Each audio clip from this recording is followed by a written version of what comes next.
สวัสดีทุกท่านครับวันนี้ก็มาพบกับคลิปน้าหนุ่ยคุยขยะในคลิปนี้เป็นขวดพลาสติกขวดน้ำดื่มนะครับขวด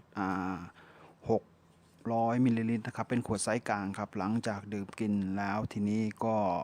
ส่วนมากก็จะทิ้งกันนะครับทีนี้เราเก็บตัวเนี้ยกลับมาใช้งานกันอีกครับดีกว่าทิ้งไปครับช่วยกันคนละไม้คนละมือนะครับผมในการช่วยโลกเราครับโอเคครับติดตามชมกันนะครับจากขวดพลาสติกขวดน้ำดื่มครับ